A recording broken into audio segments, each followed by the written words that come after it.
this lecture at the conference, and it's a very huge honor. There is no questions asked, so no questions to be asked in this lecture. And of course, tonight we have fabulous Wade Caves here from New York. Brooklyn. Brooklyn. We're not from Manhattan. We're not from the Bronx. Or Queens. Or, well, Queens is all right. So some of you know Wade, but for those of you who don't, Wade has studied, of course, at the Mayo School, distinction, and tutored for and for the STA. I just found out I have distinction from the Mayo. That's great. And tutors for the STA as well, and he runs the World Astrology Summit, which is a Mundane conference online, which his purpose is to solve global problems. So we are so welcome. We're so honored to have you here, Wade. So if we can all very big hand of applause. Thank you.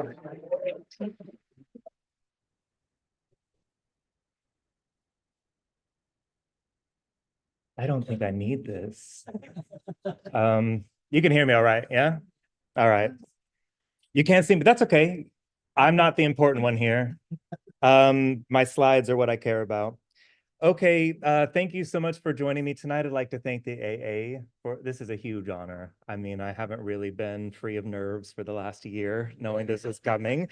But I'd also like to, I know this is the Carter Memorial, I'd also like to give a moment's tribute to Jeffrey Cornelius, who's passed in the last week, who was a bright light in our field and whose seminal work, The Moment of Astrology, was one of the most important works for me coming into astrology as a new student. So just a moment for Jeffrey. All right, so the title of this talk is this meeting. Okay. The title of this talk is Making Heaven on Earth. I'm in the process at this moment of developing a course on mundane astrology. And one of the themes that comes up very quickly when you're studying mundane astrology, hello? Oh, hold on.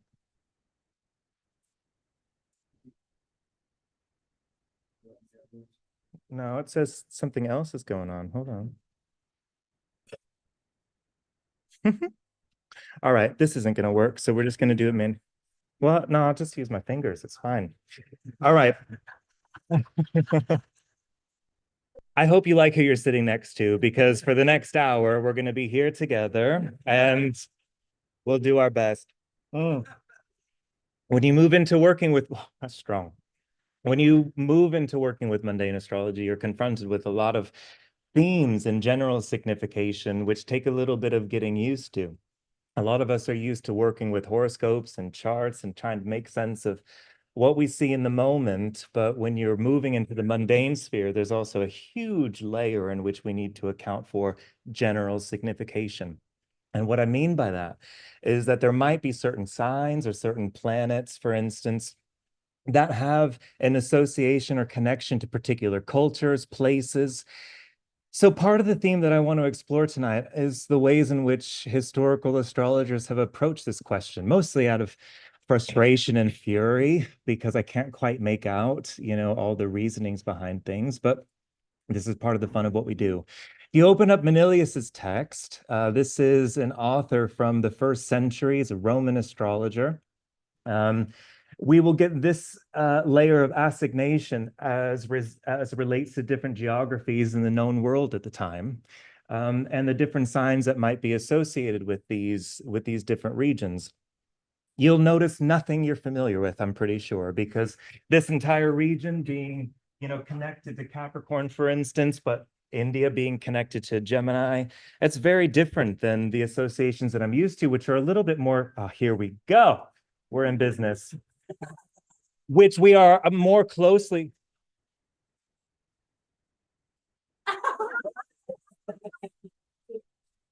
I think it's in theme. I heard weather, I heard sunlight. It's someone's fun. It's okay. We're having a good time. She's working on it. She's working on it. She's working on it. She's working on it, right? Okay. All right, so these are the assignations associated to Manilius. And I just want to make the point that this text from Manilius that we have is massively important to understanding. Yeah, thank you. My God. Mercury's only just stationed. And so I'm going to run 6 minutes over. I'm telling you now. I can run 10 minutes over. Don't tell me that. I'm going to take 12. If you give a mouse a cookie. But I just want to make a quick plug to say that my colleague, Mirel, will be here this weekend to speak about Manilius as an author. And I'm very much looking forward to this presentation on Sunday morning. So if you can join me, I think this will be really great. These are the assignations that are associated with Manilius. I'm more familiar with the assignations that were given by Lilly. Nothing is the same. And when I say nothing, I don't mean nothing, but hyperbolically, can we agree? Nothing's the same. You know, we have assignations coming to us from Lilly that have a completely different thread and tradition associated with it. Lilly's text is unique in that it was the first time that we start pulling out of the old world and into the new world. So when you are taking this is a good time to get your workout in if you need, you know, anything. All right. And for the benefit of those on Zoom, there's just a lot of sounds. So that's what's, but he, you know, brought in the West Indies. This was a relatively new assignation, one that we don't find in many historical texts from this period. But this structure that's built, there is a theme that's built underneath this that is worth exploring, and it's coming from the work of Ptolemy. So Ptolemy is writing in the 2nd century AD. He's writing from Alexandria, and he's developing a system that he explains quite fully. Now, there are, well, we'll get to that in just a moment, but what he says, for instance, is that in the northwest quadrant rather, of the known world according to Ptolemy, these are where the fire signs belong. So you can see, for instance, the Iberian Peninsula given to Scorpio, the British Isles will be given to Aries, moving through Western Europe, Aries, and descending down into Leo. Northern Africa, he's giving to the water signs. So you'll see Scorpio to the far west, and then Cancer. And as we get closer to the rivers and the tributaries that are coming out of the Nile, we get closer to Piscean signification. Down to the southwest, or sorry, southeast rather, this is where the earth signs are coming in. This assignation of India with Capricorn is one that has survived for quite some time. And you will see in many texts that come after Ptolemy this particular connection with India, which is why, you know, Manilius's association with Gemini struck me out as a bit different, and I don't have an explanation for that. And then to the northwest are the air signs. But in the middle, you know, where we have quite a lot of population, we have a different kind of theme being built in. Now, to help understand what's happening here with these particular quadrants, this idea of northwest versus northeast, southwest, southeast, what is it that Ptolemy is building on? This is quite a structure based on the experiences of weather patterns. So we're going to zoom in on this area of Alexandria, just here. So Alexandria is just there, just here. Nile here, this is the Sinai Peninsula and the western part of the Arabian Peninsula. And what Ptolemy is building on is this idea of the 4 winds. So if you're from Alexandria, for instance, and you're receiving a northern wind, we need to appreciate, for instance, that this wind is drawing down from the Mediterranean, from where there is greenery, where there is you know, water, where there's bay. And so it was considered temperate. It was understood to be, you know, a gentle type of wind, something that was favorable, something that was easy to accept and appreciate. From the west, we have the wind of Mars. Now, if you're taking a look at this map, for instance, you'll appreciate that the western wind is coming right off of the Sahara. So this wind was called the Khamsin. It derives from the Arabic meaning 50. So if you know about Arabic Khamsa, meaning 5, Khamsin meaning 50. This particular wind blows for 50 days. The hot, yeah, exactly. The hot wind coming right off of the Sahara. Napoleon, in his Egyptian campaign, for instance, attempted to come down into this region, and his soldiers were affronted by this particular wind, and the Ottomans were able to give battle back and give answer. They were prepared for a wind of this nature, whereas the Napoleonic force was not. This particular piece of the structure of wind drawing from the Sahara, it's dry, it's hot, it's sandy, it's unpleasant, you know, it's destructive generally. From the south coming up, oh, there we go, coming up from the south along the Nile River and the bay there in between the Arabian Peninsula and the African continent was the Venusian wind. It was of mild temperance, a little bit more gentle, not as forceful. And then from the east, we would have the brackish wind that would come from this region over to the east. Now, one thing, I was in the process of studying the four winds. I guess this is maybe about 2 years ago. I've been working with two economists from Kenya about the astrology in their region. And one of the themes that came up was the number of floods that they'd been experiencing in East Africa. Now, what was interesting to me was that at the time that this came forward, there were 4 different competing stories in the headlines at this time about what was going on in Africa. And in the north, there was a massive series of economic reforms. I'm really jumping over quite a lot of detail here, just in the interest of time. But I want to show you how these 4 winds at this time were, you know, in some way thematically, you know, kind of relevant to the news and the headlines coming through. In the West, you'll remember the military coups. And we're talking about the last 4 years. 2020 to 2024. This is all happening concurrently. Massive economic reform in the North, and also dealing with humanitarian crises. How are we managing people coming in and out of the continent? What is the role of Algeria and Egypt, for instance, and relations with nations that are in the same area? And in the West, the military coups and the ousting of the French was, I think, particularly big headlines. In the South, load shedding. Everybody familiar with the story of load shedding? So, right, great. You give me an excuse to talk. So, so in South Africa, around the same time, there was an issue with the local energy suppliers. This is an infrastructure issue. This is a financial issue. It's a political issue. And as a result of the difficulty making sure that we had enough energy going to the right homes, a strategy was implemented calling load sharing. So when we're load sharing, we might, for instance, turn the electricity off in a particular neighborhood to turn it on somewhere else. But what was fascinating about this story, you have to remember the history of apartheid South Africa. You can guess which communities were favored at the right times to receive energy. So in my mind, I thought to myself about a Venusian element of comfort and ease with which energy was going to some homes and not to others.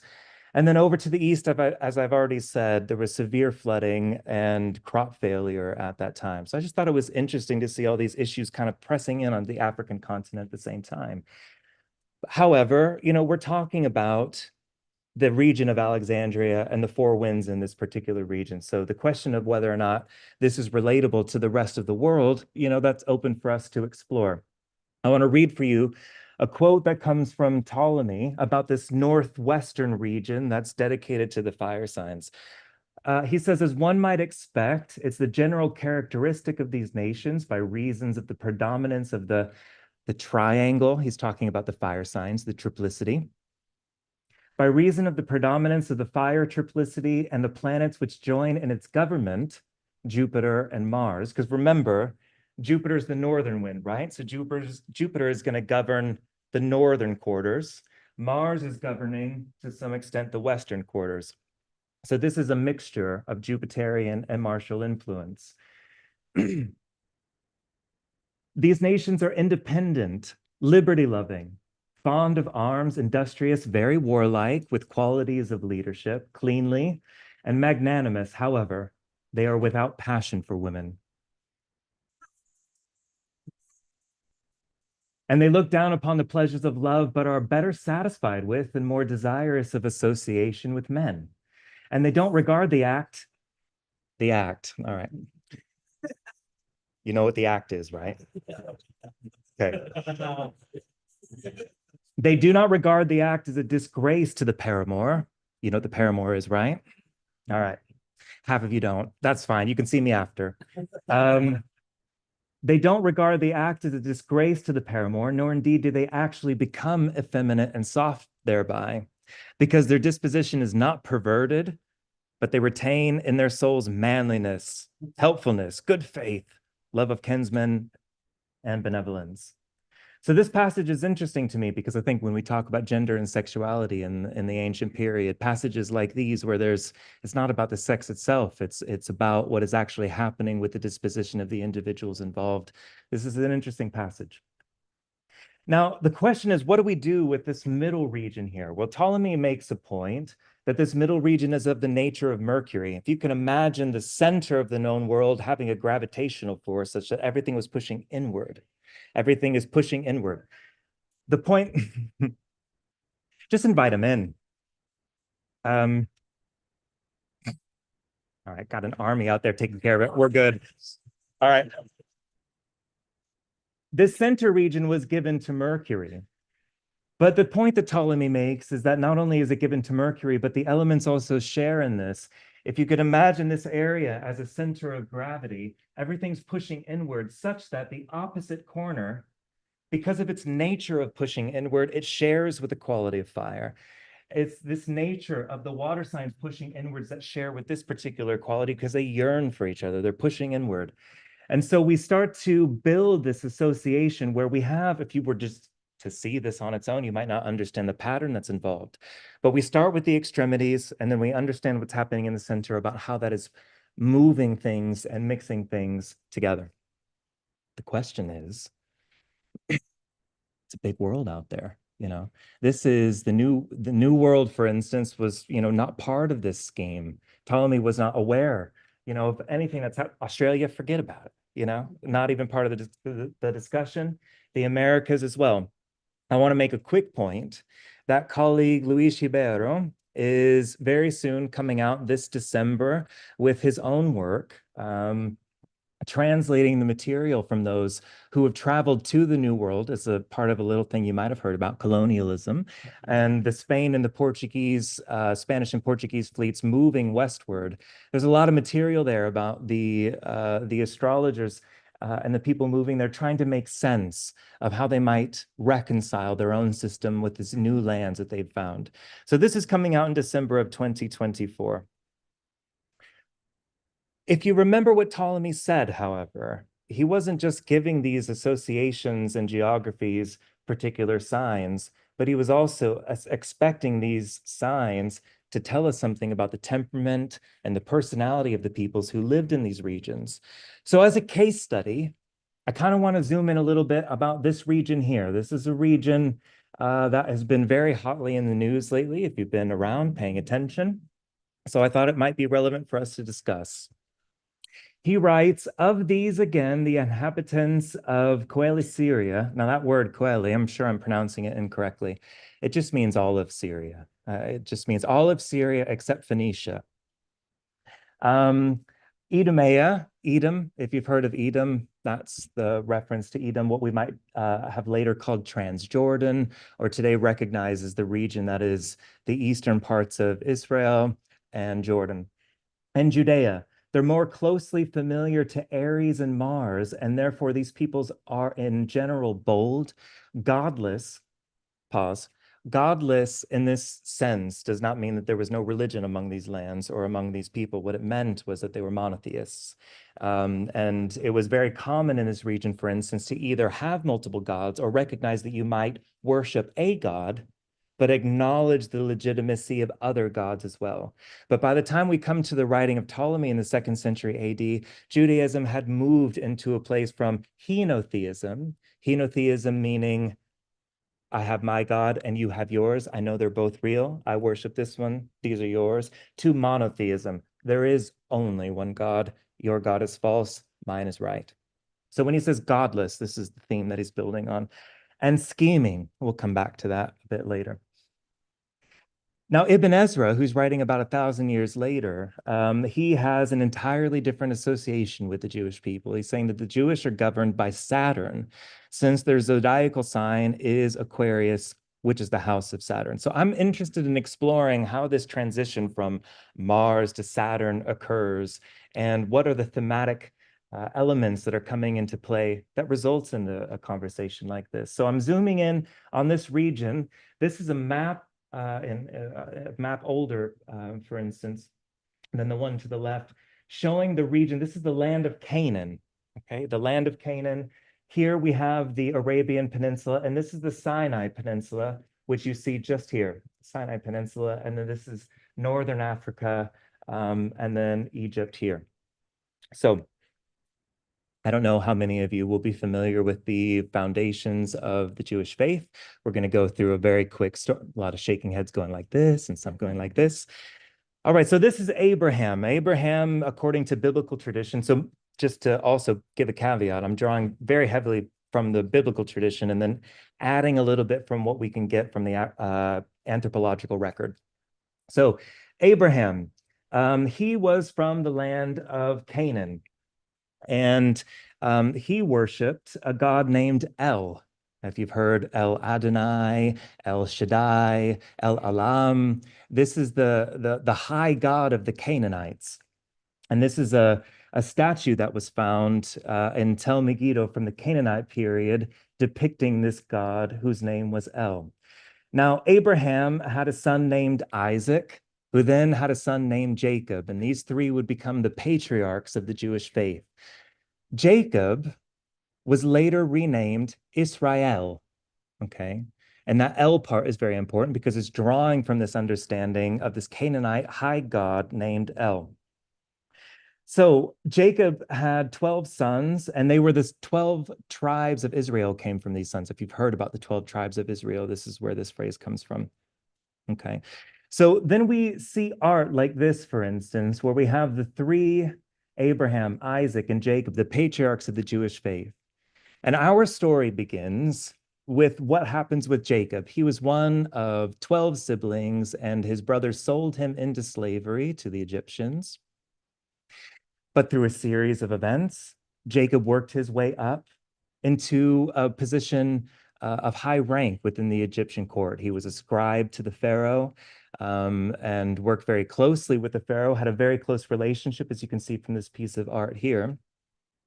And as a result of the close relationship that Jacob formed with the Pharaoh of Egypt, there was a famine that was sweeping through the lands that Jacob was from. And he invites his family, on Pharaoh's permission, to come move closer to Egypt, where the land and the bounty was more plentiful, and they could be taken care of. Okay. But there was a change in power. There was a change in power, and that Pharaoh passed away, and a new Pharaoh came in. And the Bible describes this new Pharaoh as one who knew Jacob not. This is continually the phrase that's used, that this particular Pharaoh didn't have a relationship with Jacob.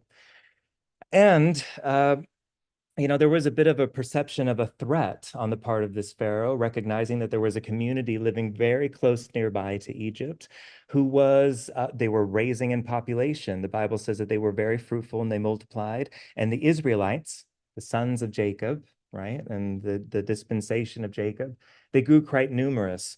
And so as a result to this potential threat, the possibility that the Israelites might partner with one of Egypt's enemies, the Hebrews were then enslaved by the Pharaoh to help build monuments and buildings and to help structure the physical environment that we would call Old Egypt. All right. And this is the time in which Moses is born. Now, Moses was the author. Was Moses a real figure? Was he a mythological figure? I'm not even here to discuss that right now. But as we understand it from the biblical tradition, Moses wrote the first 5 books of the Old Testament. He was born at a time when Pharaoh's command was to kill the firstborn, or the sons of the Hebrews. And Moses' mother, Yocheved, was able to conceal Moses for 3 months, but then realized that there was very little she could do beyond that point to continue to conceal him. She took a basket, rounded it out with pitch, put the baby inside, ran it up the Nile. And as the story goes, the daughter of the Pharaoh found this basket and then took Moses in as her own son. Now, Moses, that name means drawn from the water, if you're not familiar with this. Okay, so he was raised in the Egyptian court. He was aware that he was a Hebrew. He was aware that he was not natively Egyptian and that he was effectively adopted by the Egyptian court. But as Moses aged, there was some cognitive dissonance that he experienced. So we have this quote from Exodus 2. It came to pass in those days when Moses was grown that he went out unto his brethren and looked on their burdens. He spied an Egyptian smiting a Hebrew, an Egyptian killing a Hebrew, one of his brethren. And he looked away and he looked this way and that way. And when he saw that there was no man, he slew the Egyptian and hid his body in the sand. But when Moses went out the second day, behold, 2 men of the Hebrews, they were striving one against another. And he said to them that did the wrong, wherefore smitest thou thy fellow? And he said, who made thee a prince and judge over us? Do you intend to kill me as you killed the Egyptian? And at this point, Moses was very afraid and said, surely that I've killed an Egyptian is known. And when Pharaoh heard that he had killed an Egyptian, he sought to slay Moses. And so Moses fled from the face of Pharaoh. It's a story all feeling moderately familiar. So at this stage now, Moses moves out to the east and he travels to Midian. This is a region east of Egypt, possibly in the Sinai Peninsula or the western range of the Sinai Peninsula or Arabian Peninsula. And he came to the Midianite tribes that were there. There's a whole story about how he went to a well and 2 young women were there being accosted by some, strangers who were passing through. And Moses stood up for these women and as a result, was welcomed into the Midianite tribe by their high priest. And this high priest's name was Jethro. Now, my question is, what was Jethro the high priest of? Because we are told that Moses was to take a religious tradition that came from the Midianites. So what God were the Midianites worshiping? Well, in this region, El was the high god of the Canaanites, was not prominent in the region of the Midianites. Instead, there was another god whose name was Yahweh, who in English now we understand as Jehovah, if you've heard this name. He has witnesses. That was just so I could take a drink. Thank you. All right. Now, Yahweh had attributes of the storm and war gods of the region. It was very common that when we would read and hear details about Yahweh's own description of himself, he was the Yahweh of hosts. He was the leader of armies. It was very martial in the way that he would kind of command and explain himself. But Yahweh was also a mountain god, and there was a very strong association with metallurgy at the same time. So there was an appreciation at this time that the Midianites would frequently be burning copper down, and they would be said to read divination from the flames and the smoke that came out of the melting down of this copper. Okay. So this is the background upon which, Moses is getting his religious education. Okay. When I think about Yahweh, though, it doesn't sound too terribly different from the Babylonian god Nergal. Now, if you're familiar with Nergal, this is a storm god, this is a war god. It's a Babylonian god of war and destruction, pestilence and disease. Nergal is associated with the god Mars. And, part of the reason why Mars took its joy in the 6th house is because that house is associated with toil and disease and pestilence and plague and all the things that can undo human effort to derive good productive meaning out of agriculture and the natural environment. So it's only natural that Moses's moment comes in the form of him going up on a mountain and seeing a bush that's on fire but's not consumed. And he goes on this mountain and he comes closer to it and he hears a voice speaking to him from this flame. Then the Lord said unto Moses, now will you see what I will do to Pharaoh, for with a strong hand shall he let them go, and with a strong hand shall he drive them out of his land. And God spoke to Moses and said unto him, I am Yahweh, and I appeared unto Abraham, unto Isaac, and unto Jacob. This is important to identify these because this is a lineage being established here. These are the patriarchs of the Israelites. So to say, I am the God of Abraham, I am the God of Isaac, and I am the God of Jacob. By the name of El Shaddai was I introduced to them, but by my name Yahweh was I not known to them. So scholars have, entertained the possibility and the theory that this is the moment of syncretism that's happening now, where the God of the Canaanites, a couple hundred miles away, and the God of the Midianites now become one, a recognition that there might be some unity between these individuals. So Moses, as you know the story, goes to Egypt, let my people go. And Pharaoh says, nay. And at which point Yahweh then visits Egypt with 10 plagues. And I just want to run you through these plagues. And I'm going to ask you to keep in mind, we're talking about a storm god. We're talking about a fire god, a god that uses thunder, hail, lightning, fire, death to communicate his interests and his needs. The first plague, every Scorpio rising laughed in the air. I could feel it. The very first plague was perhaps, I think, the second most dramatic of all of them. The Nile turned to blood. It's probably a red algae bloom, if anything. But what was experienced at that time was a deep reddening of the Nile, which was very frightful to the Egyptians. The next three plagues are associated with the infestation of frogs and lice and flies, the destruction of livestock, boils and inflammation, burning on the skin, burning of the mind. And then comes thunder and hail and destroys all of the monuments, destroys the buildings, destroys the agriculture of that land. And if the agriculture had not been destroyed enough, then we invite a plague of locusts to come and eat and consume all the things that might have been used and consumed by the Egyptians. Then we have a 3 days worth of darkness. Any question about what that could have been? And we round things out with the death of the firstborn. And what's interesting about this is the death of the firstborn was not constricted to the death of the firstborn humans in the Egyptian households. It was also the death of every firstborn cattle, sheep, everything that was tended to by the Egyptian populace. So the point that I just want to raise here is this recognition that Ptolemy making a point that, the Jewish people would be represented by Mars might not be so uncomfortable in this time, particularly because the tradition that's being drawn from has quite a martial theme. If you read the Old Testament, there's just a tremendous amount of violence, blood, fire, disease, pestilence, plague. This is the language in which Yahweh speaks. I'm indebted to Sheila Roher as well, who I spoke with just to, as a dry run through this presentation. And she said, there might be other things you want to consider. This next slide is dedicated to her. Around the time that Ptolemy is writing, 150, 160 CE, within 100 years of this, there had been 3 different revolts that Jewish people had risen up against the Roman overlords at the time. And the reason was because of religious oppression. This first, the Great Revolt, the Siege of Jerusalem, I mean, this first component came together because there was a Greek sacrifice outside of a synagogue, which was seen as like remarkably offensive to do this right outside our own temple.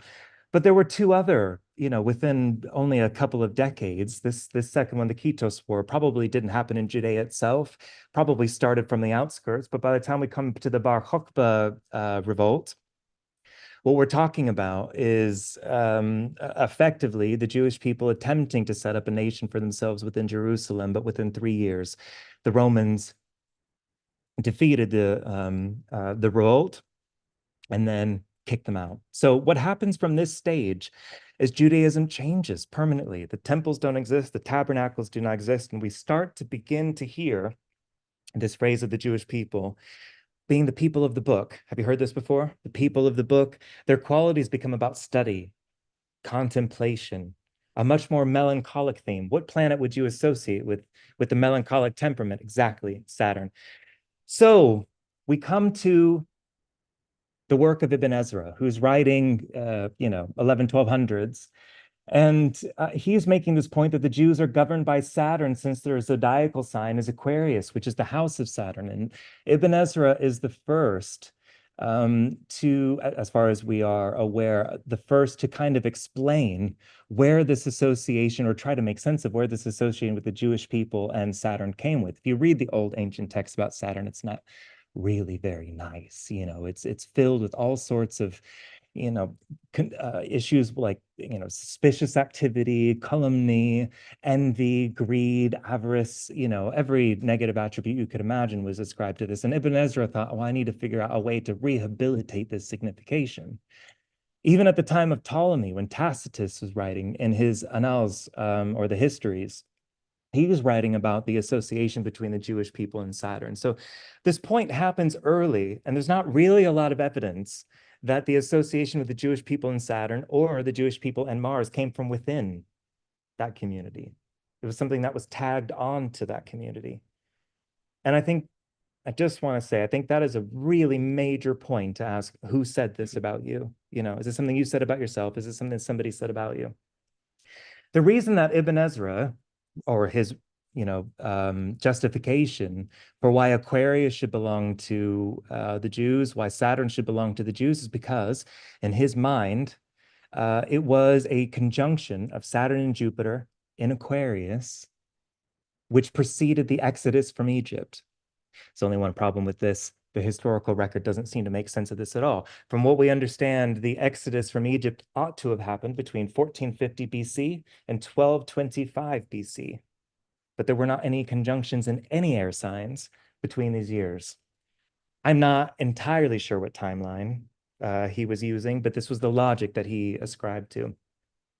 But Ibn Ezra was not focused only on the Jewish people. He was also paying attention to the others who came from the Abrahamic tradition. So the Christians, he says, are governed by the sun, since their zodiacal sign is Leo, which is the house of the sun. And this is a Saturn-Jupiter conjunction that occurred in the 3rd degree of Leo in the year 25 BC. More closely to the year 0, and I think it was in the year 5 or 6, was the Saturn-Jupiter conjunction in Pisces. And many astrologers after this point begin to associate the Christians with the sign of Pisces.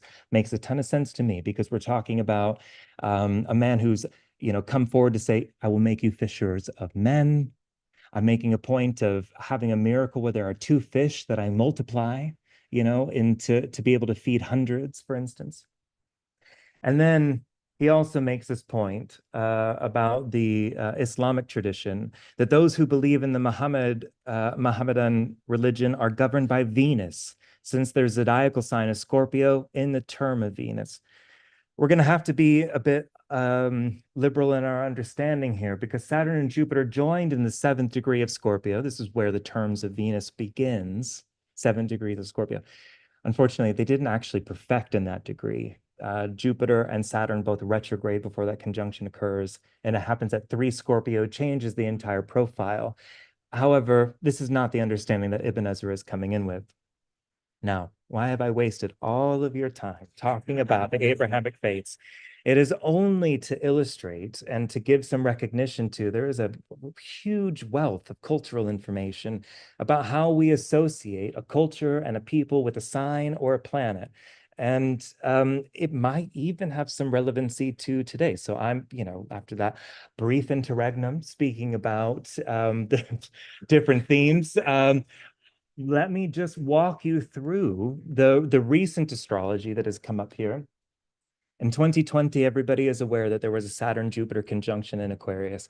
I don't think that that's for nothing. I think it's very relevant, pulling from this tradition that Ibn Ezra is speaking to about that conjunction in Aquarius, predating the exodus from Egypt.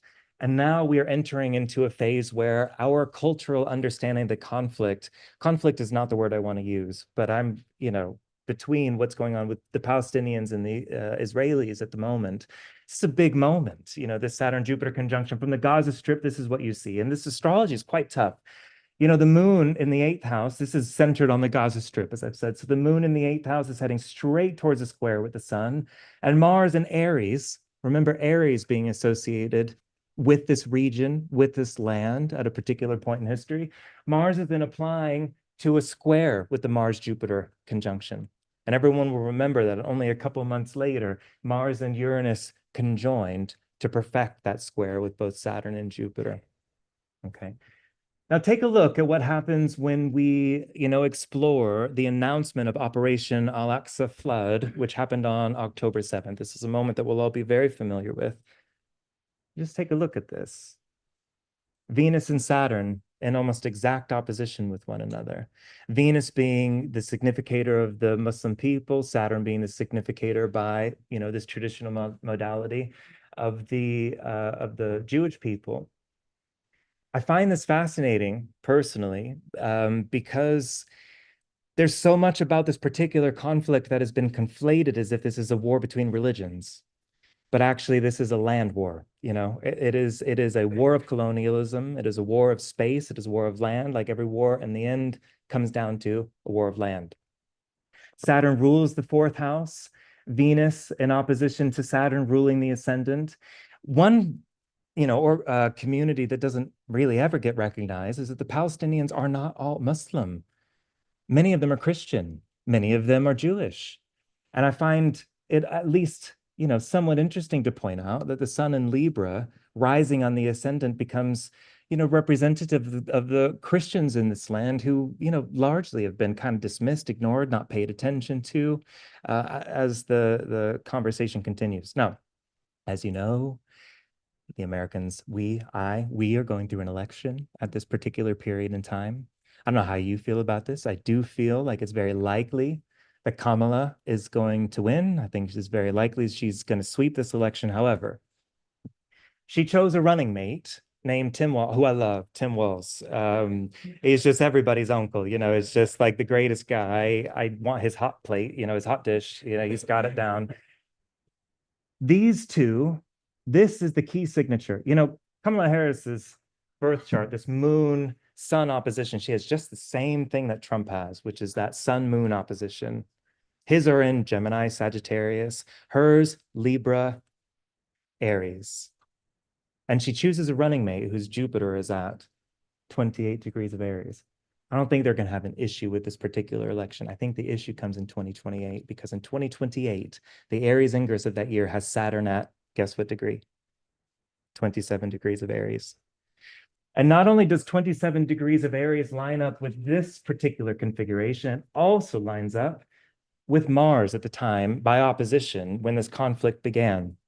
And if we take a look at the foundation of Israel and the national chart of Israel, it happens to fall exactly on the descendant of that particular chart.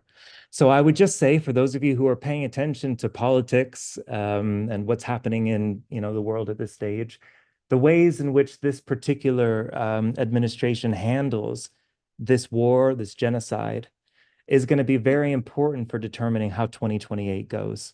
And I think that we're very likely to walk into a year where the Republican Party completely changes. That's a topic for another time. You're going to have to forgive the fact that there is absolutely no meaningful transition between points. We're moving on. We're moving on now, and I just want to quickly talk, because remember, the point of this talk is to talk about different ways in which geography and astrology have been associated with one another. And up until this stage, we've kind of talked about the ways in which there's been some rationalization of peoples, personalities, cultures, and the triplicities. But now I want to introduce you, or at least discuss, if you haven't heard, the theme of geodetics. So if you take the Earth, as we have here, and then you take a look at the ecliptic here. This is the path of the sun, where the sun is journeying around. And we have this northern point. If you were to take the Tropic of Capricorn and extend it out, or rather, if you took the ecliptic and shrunk it down such that it fit like a sash across the Earth, the northernmost point would be the Tropic of Capricorn, southernmost point, Cancer. Are you awake? The northernmost point would be the Tropic of Cancer, southernmost, the Tropic of Capricorn. And in this middle bit would be Aries. And so we would then potentially associate, we're measuring longitude across the surface of the Earth, we'll be using the equator. And so we might, for instance, if we wanted to understand what would the midheaven of the pyramids of Giza be, we would take a look at, well, where on the Earth did this fall? Well, it's at 31 degrees and 8 minutes east of the prime meridian. By right ascension, meaning that we are measuring along the ecliptic and not a direct measurement along the ecliptic. Did I say that twice? Equator. Are you awake? 3 degrees Taurus by right ascension. It would be 1 degree Taurus by ecliptical longitude, because some astrologers do prefer just a direct, and you're not going to be far off. You're not going to be more than maybe 2-3 degrees off if you choose to use only degrees at the ecliptic rather than degrees along the equator. Okay, but some think to themselves, why would we use the prime meridian? That is an abstract line that was created only 200 years ago as a result of the fact that the British had the largest navy. So, cheers to you, but your time's over. So now we ask ourselves, what might instead be a more natural place where we start to draw a line? Some have chosen to use the pyramids themselves. And so instead of the pyramids being 3 degrees of Taurus along the geodetic line, maybe instead this represents 0 degrees of Aries and we measure from it. I'd like to say that this is not a new system. I learned that this was not a new system because of the work of my mentor, Deborah Holding, who's made it here tonight. And she's looking for hairpins, if anybody has any. She has a very specific taste on what she's looking for. She's given a presentation about the founding of the city of Baghdad. And I think it's a very important presentation. If you are already a contributor or donator to SkyScript and its redevelopment, you will have access to this. If not, what are you doing? Let's get you on board. But let's get into this. So in the foundation of Baghdad, there was an expectation that there was this mythical city in eastern China called Kandakis. Has anybody heard of Kandakis? Fabulous. There's not a lot to find out, actually. I have spent a lot of time trying to chase things up in this 2 quotes. It's as far as I can go for now. But this ancient mythical city effectively served the same function as the prime meridian did for us today, which is this is a center of learning. This is a center of understanding. This is a center of wisdom. And this mythical city in eastern China was taken in this ancient geodetic system to be 0 Aries. Now, I want to be very clear. When we're talking about the foundation of Baghdad, we're talking about 8th century. So this geodetic idea, this idea of geodetics, it is old. And if you were to set this up as 0 degrees of Aries, forgot my point. Baghdad, the point of Baghdad had already been selected. This was very close to Babylon. It was very close to all the different regions in which you might want to trade, the cultures that you might want to stay connected to. If you were to establish Kandakis as 0 degrees of Aries and then strap yourself all the way around, you could... you come to 6 degrees of Sagittarius, okay, which was the ascendant that the astrologers founding the city of Baghdad decided to use, purely for the fact that it lied by right ascension at 6 degrees of Sagittarius if Kandakis was, positioned at 0 degrees of Aries. This is an older visual that's written in Arabic. I know we're all Arabic scholars here, so we'll be able to follow. I've given you, listen, I know what you're like, so I've given you an English translation of this as well. Baghdad was originally founded as a round city, and there were 7 rings to this city that were meant to resemble the 7 different spheres of the planets, from Saturn moving all the way down into the moon, with the palace of Al-Mansur right at the center, like the sun would be in his own system. There's so much to say about this chart. There's a lot to say about, for instance, the relationship between the sun and the ascendant and how that relates to Mecca. We're not talking about that here. I would, again, like to refer you back to Deborah Holding's presentation, The Khalif Stream, on more particular points. What I'm going to say next is that, unfortunately, due to, listen, when, mashallah, when these astrologers were working in the 8th century, this is after, a few centuries of the Dark Ages in Europe. There was not a lot of translation there weren't a lot of Greek translators there anyway, so we didn't have an easy translation of material about what was known astronomically and with regard to mathematics coming into the 8th century. There was a lot of needing to rebuild that knowledge in this region, which is part of the purpose of the founding of Baghdad and why Jupiter was so important to be on the ascendant.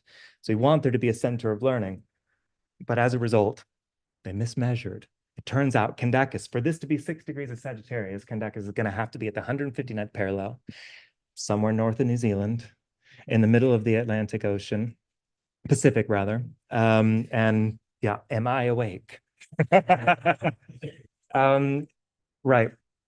But this is not even the beginning of really uncovering the ways in which cosmology and astrology have informed urban planning, city planning. I mean, when you turn to China, for instance, and take a look at the Forbidden City, this is, to me, one of the most exciting demonstrations of astrology and cosmology that we have, because this system that was used to develop the foundation of Beijing is still used and considered in how the city is continually developed and built upon. So within the Forbidden City, you'll see that we have these squares here that might just look like Sudoku. It's not. This is the Longshan square that you can see here. You'll notice that of the 9 digits, the even numbers are in the corners.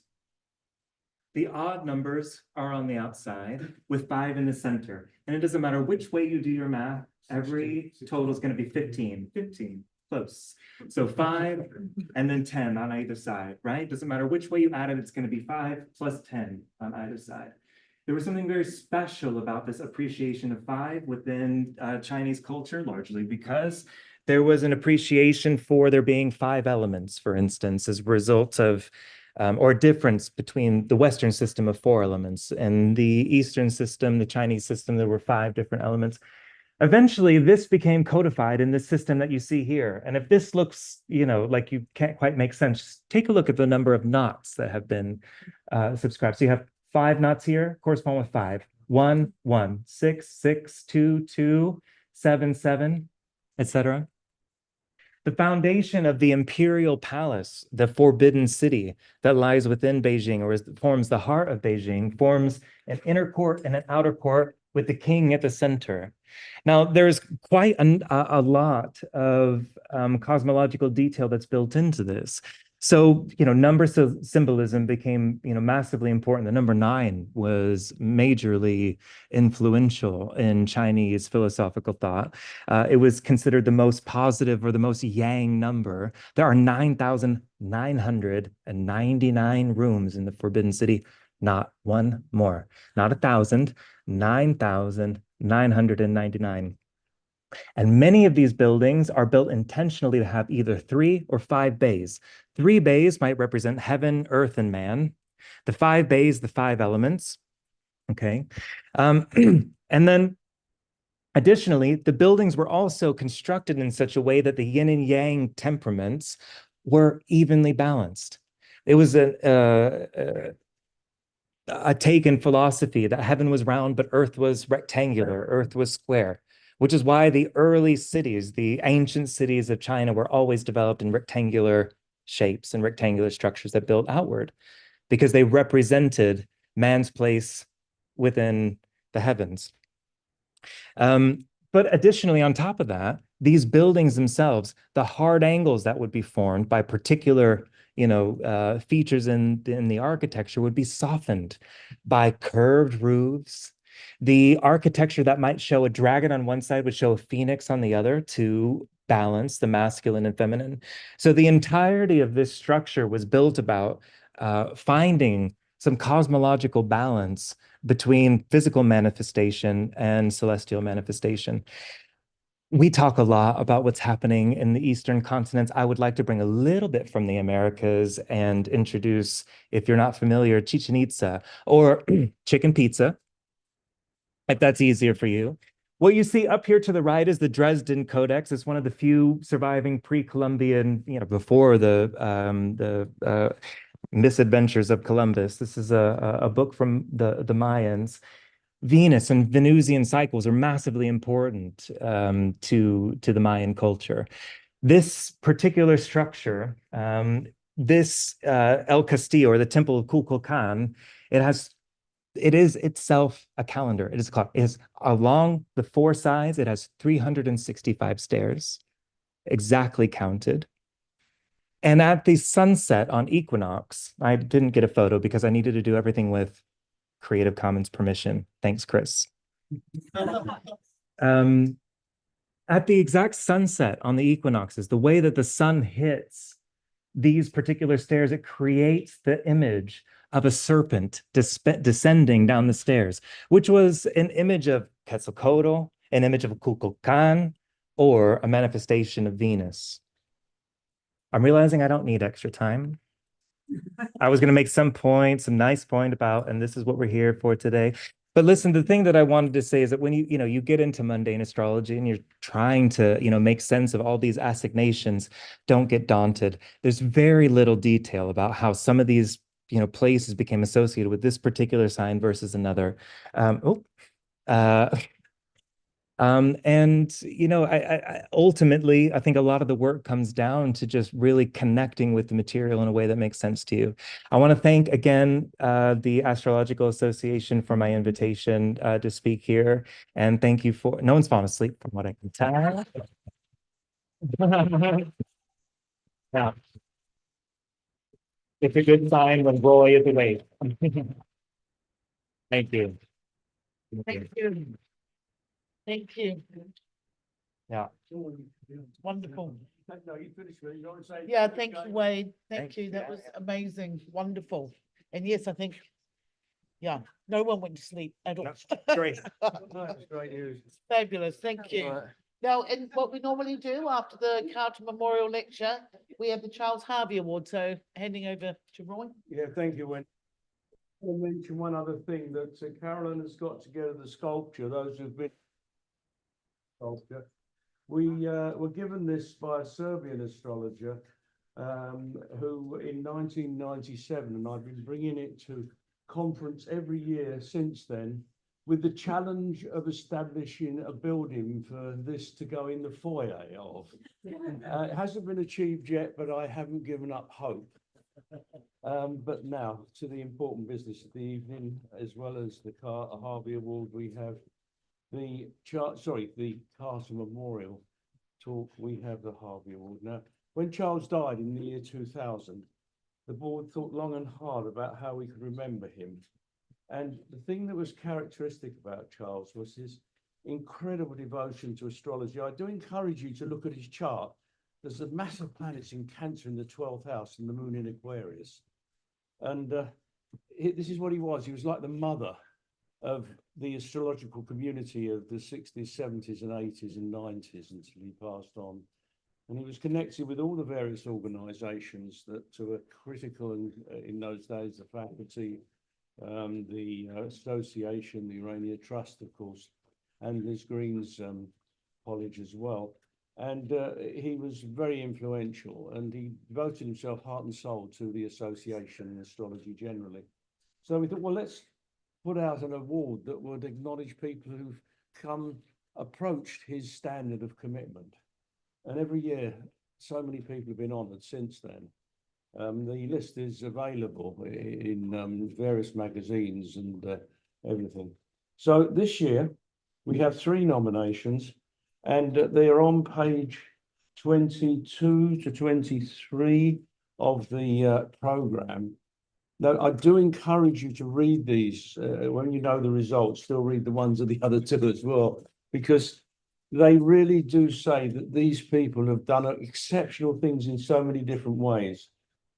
Stephen Arroyo, a forerunner of karmic astrology in its popular sense and how we understand it from a Western perspective, and also an enabler of many other publications.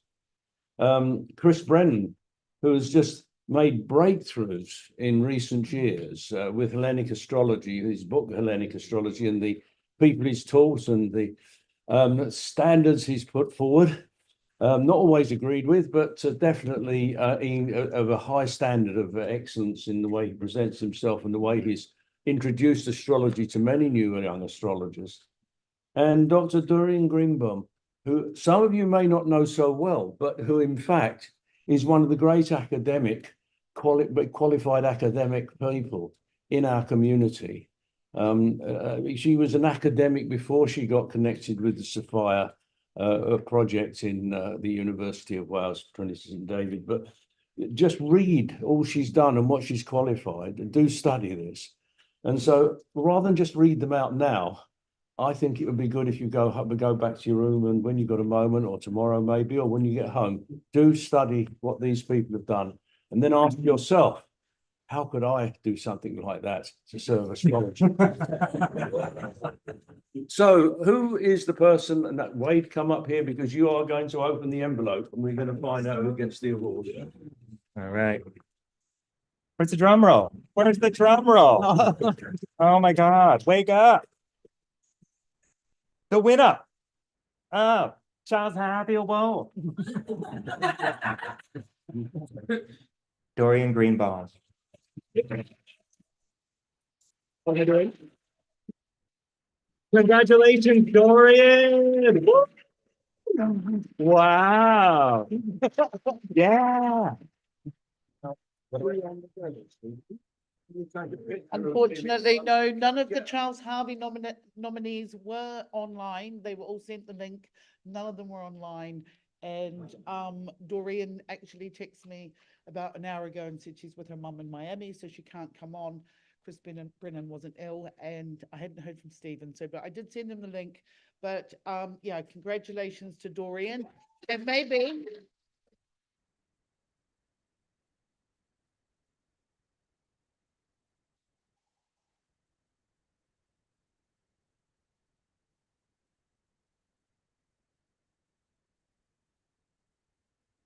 well done, Dorian. Well done. So the Very rest of the evening is for you to enjoy. I think the bar stays up until 1 o'clock, but he does ask if you want another drink before he closes. So you might stay a bit longer if you want to. On the other hand, we've got an amazing day tomorrow. So some of you will want to get home and get to bed for the thing. But this is a wonderful 2 days of opportunity. Looking forward to sharing it with you. Back you go and enjoy yourselves. Thank you very much.